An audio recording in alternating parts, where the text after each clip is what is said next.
In a faraway kingdom, surrounded by emerald hills and silver rivers, there stood a golden palace that sparkled under the morning sun.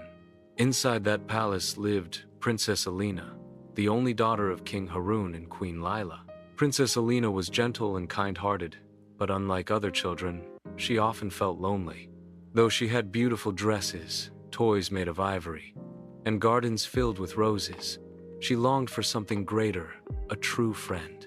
Every evening, she would sit by her window, gazing at the stars, whispering her wishes to the moon. "If only I had a friend who truly understood me," she would sigh. Part 2. The Arrival of the Fairy. One warm summer night, when the moon was full and bright, Alina saw something unusual. A tiny sparkle floated outside her window, flickering like a golden firefly. The light grew brighter until it revealed a tiny winged creature, a fairy no taller than Alina's hand. Her wings shimmered like rainbows, and her hair glowed with silver light. "Do not be afraid, princess," the fairy said in a gentle voice.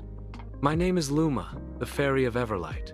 I have heard your heart's whisper, and I have come to be your friend." Alina's eyes widened in amazement. She had never seen anything so beautiful and magical. Part 3.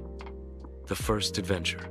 From that night onward, Princess Alina and Fairy Luma became inseparable. The fairy taught Alina how to listen to the whispers of flowers, how to sing with the nightingales, and how to see the hidden